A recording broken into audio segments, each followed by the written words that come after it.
everyone, and welcome back. I'm at the farm today and I came to check out my black soldier fly, and they are doing exceptionally awesome. Guys, so a lot of people have been asking me like, what should I feed them? I'm unable to separate the pupae from the larvae, you know, they are not growing, when it's cold they don't eat enough, they don't mate enough. So I'm here to bring you the juice. Come along with me.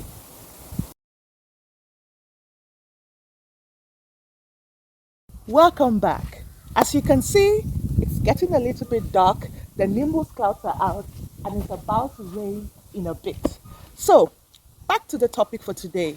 What can you feed your black soldier fly larvae?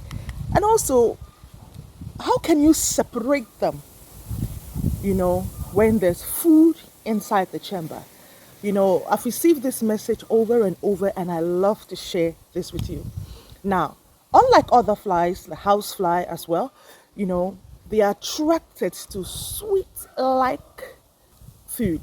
So, on your menu, include some mangoes, some apples, some bananas, of course, plantains, pawpaw, pineapple, watermelon, they love that too, and other fruits. And you can also include some carbohydrates, but not in large quantities. So these are the type of foods that they love. For their diet, include some bananas, some plantain, papaya, what others call pawpaw, mangoes, pineapple, watermelon, apples. In fact, look for those fruits or veggies that flies just come to, and also potato, avocados. They love that. Now, some people say that they are black soldier fly when it's cold or when it's winter. They don't really eat, but they don't really mate. But this is, or they don't really lay. But this is what I want to say. If you include these foods I have mentioned, they cannot resist it. I say it again. Some avocado. They love that. What in some countries they call pear. Some mangoes. Papaya. What some call pawpaw. Mangoes. Bananas. Plantain. These are the foods they love. Come rain, come sun, come winter, come harmattan. They are going to pop out. To make, to eat, they are attracted to that. So use that as food and as an attractant, and trust me, your cycle is going to be successful. Now, the types of food that you feed your black soldier fly larvae with will determine on the life cycle. If you feed them a lot of proteinous food, or this type of foods I have told you about, they are more likely to reach the adult stage or the pupae stage before 45 days. So this is what I'm going to advise you. Guys, it's raining and I'm just under the neem tree. But I'm going to continue my video because it's really good, guys. As you can see, it's really raining. And when it comes to separating your larvae from the pupae or pupa, it's important that you know when to stop feeding them. Know when to stop feeding them, guys. If you know when to stop feeding them, then it'll be easier for you to separate them. Remember, not all pupae are going to move out of the chamber. If you have a setup like what I have in my farm, not all of them are going to move out of the chamber. So you need to take out the time with some gloves and pick them out. So that's a little tip I wanted to share with you guys today. Guys, I'm almost soaked and I need to run in for shelter. So till next time. Hi guys, welcome back. The rain is all gone and I'm here to continue with my teaching for today. So how would you know when to stop feeding the larvae in order to facilitate the process of separating the pupae or pupae from the larvae? Now, bear in mind that these flies don't mate at the same time, they don't lay eggs at the same time, and they don't hatch at the same time. So in a chamber, you are most likely to meet, or you're most likely to collect eggs, or in a chamber have eggs between 1 to 2 days, 3 days of age difference, and that is not a problem. So I'm going to take you into this teaching because a lot of people don't know exactly when to stop feeding their larvae. And if you're not following the cycle, if you have not been writing down their stages in their life cycle, you may end up working too much and not collecting enough pupae to take into the larva nest or to the larva cage. So the first thing you have to take note is their physical appearance. Most times they may get very chunky and very plumpy and big, but they are not still at the stage where they are to enter the pupa stage. So you just have to take note of their skin color, the color of their skin.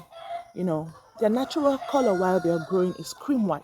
But when it changes from cream white to a little bit brownish, then you know it's time. Brownish, darkish, you know it's time. We already know that the pre-pupae and the pupae get dark, are darkish in color or black in color. But when you see the skin of it getting brownish or grayish, stop feeding.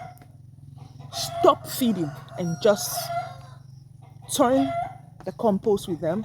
Just mix up the compost so that they should be able to transform all the organic nutrients into compost, odorless compost. So this is how you're going to do this. You're going to stop feeding them when you start noticing that they are changing color, their skin is changing color, and it'll be easier for you to separate them. Point number 2, how can you separate the larvae from the pre-pupae or the pupae when they are in a chamber or when they are in your container? And this is what I'm tackling now. Now, you have to be cautious of the fruits, the veggies you put into or you feed them with. You put in the chambers into the containers. If they are fruits that have too much water content, you end up having a batch that is so mashy and it will be so difficult to identify them and to separate them. So I've named some foods that you should give them, but control how you are giving them. You give them a balanced diet. Give them a balanced diet, but not with so much water content. You can give them cabbage as well. They love cabbage, guys. You can give them cabbage. You can give them vegetables, broccoli, aubergines, courgette. They love that. They love that. But like I said, if you want them to pop out and eat when it's cold, when it's winter, for those who have a farm, you will notice that these larvae are shy when it's cold. They don't like to come out when it's cold. They are not mobile or agile when it's cold. Neither do they mate. They just be on their corner in the love cage. So you need to put the attractant. You need to use these fruits I have mentioned, particularly the fruits that I have mentioned that will attract them to mate. Because with the sugars, oxidation occurs, they are more likely to decay, they are more likely to release a pungent odor, which is very good to attract them.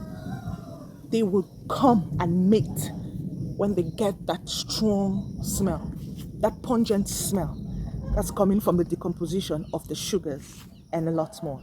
So, guys, these are a few things I want to say. And when you need to know the life cycle. Like I said in some of my videos, you need to study the life cycle of the black soldier fly larvae, like you're going to write an exam. Trust me, you need to go for trainings. You need to go and be trained on how to work less and get more eggs, get more pupae. In fact, how to work less, how to put in less labor, but yield is plenty. And also how to reduce your cost of production. Now, your cost of production could be so high if you're not feeding them with the right food. And if you're buying the food you are giving them Normally, this business is so lucrative, so sustainable that you are able to do it at home. But I always urge a lot of people, go for trainings. Learn how to reduce your cost of production. Learn how to reduce your labor, not labor as in human labor, but learn how to reduce the hard work and let them know when, that is, you will know when to pick them, pick the pupae. You will know when to put them in the love cage. You will know when to pick your eggs. You will know how to do batch by batch and control, and how you'll be able to sell them. So this is why trainings are very important, guys. Do not minimize them. Do not minimize them. The love cage is supposed to be of a particular dimension depending on the amount of flies that you have. If you're not having too many flies, don't get it in a room or in a very large area, because the water and the attractant may be so far for them to get. So it's just, you need to know. That's why I say you need to go for training, guys. You need to go for training so that you know which type of food to give them. The mistake you should never make is to carry the larvae of a housefly into your farm and even carrying it into the love cage.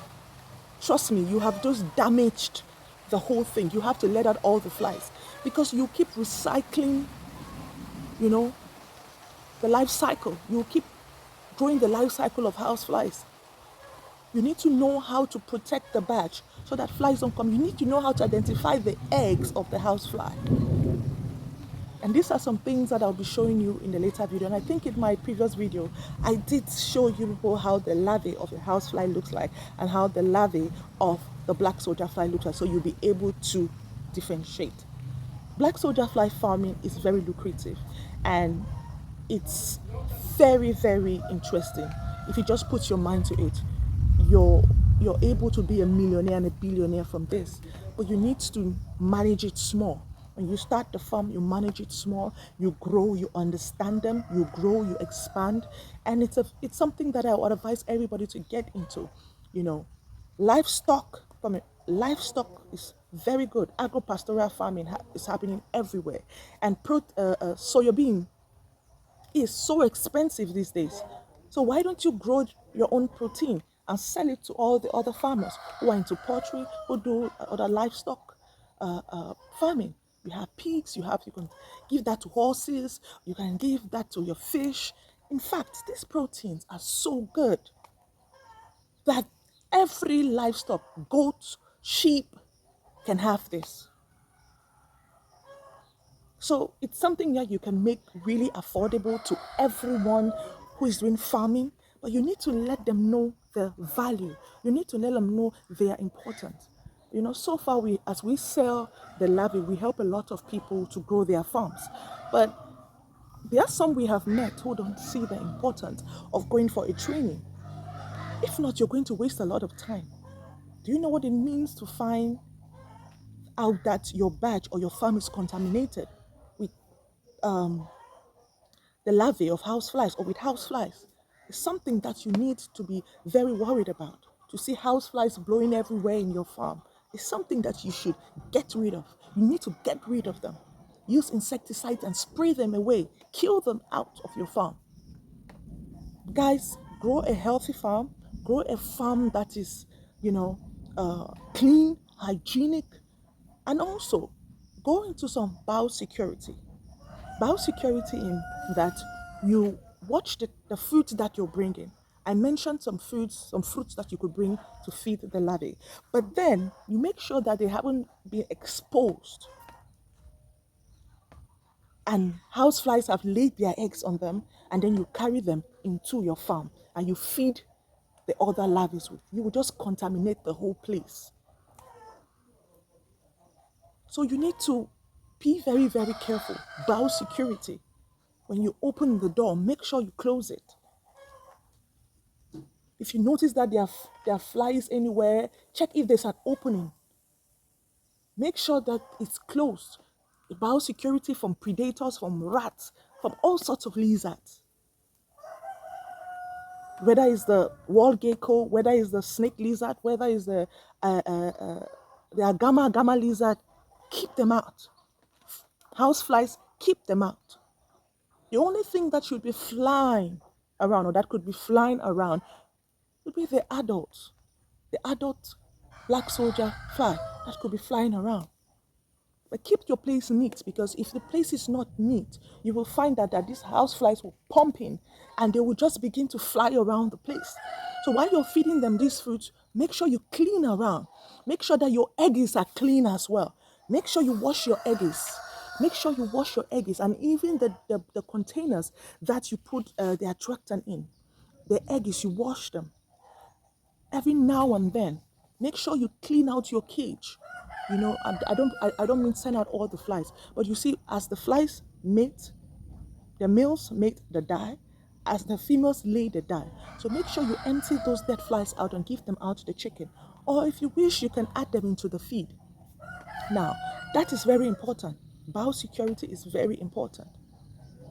Make sure that you are not using that room that you're keeping your loft cage in, or the room where you're keeping your black soldier fly larvae, for other activities, because constant opening and closing of the door will bring in house flies, and that's not good. And when house flies come in, lizards will come in because they want to eat the flies. Till next time, bye bye.